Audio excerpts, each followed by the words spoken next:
At Water 4, we're so excited to celebrate Easter this year. Easter is a celebration of hope and renewal, of change and of life, and that's what we're all about. When Jesus began his ministry, he was sharing a different way of looking at the world. He saw the sickness, the exclusion, and the injustice that was perpetuated in the lives of the lost, and the false, self-obsessed focus of the religious that claim to follow God. What I love about Jesus is the way that he keeps us all on our toes. He is strong in justice as he flips over tables, and strong in mind as he dialectically confounds legal experts. Strong in heart as he drinks, sits, and eats with the sick and the sinner. And strong in soul as he weeps, mourns, and takes time to meditate alone. I can imagine what exhilaration and just total frustration it must have been like to follow this amazing rabbi around their known world. But his message of peace was upsetting to those of the law. Everything was building, the followers, the miracles, the conspiracies, and the teachings that all seemed to be heading towards this climactic moment where undoubtedly the disciples thought all the oppression would finally end and people would be set free. Then Good Friday happened, and he with all power surrendered all power, and he with no sin became all sin. The mockery, the political theater, the humiliation, that walk, that pain of the cross. Jesus was buried in a tomb after his crucifixion, and I'm sure everyone thought at that moment that hope was lost and that the vision was over. There must have been deafening silence among them. That night had to be blindingly black as they held their knees and bent their heads, wondering what that next day would bring.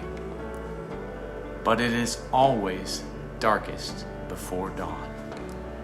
The resurrection is the most world-changing event in all of human history. And it isn't that the stone was rolled away, it's that all the systems and schemes of those oppressive powers of injustice in this world cannot stop the relentless design of the most loving Creator in God. I love that God doesn't do the predictable or see things the way that I do or the world does.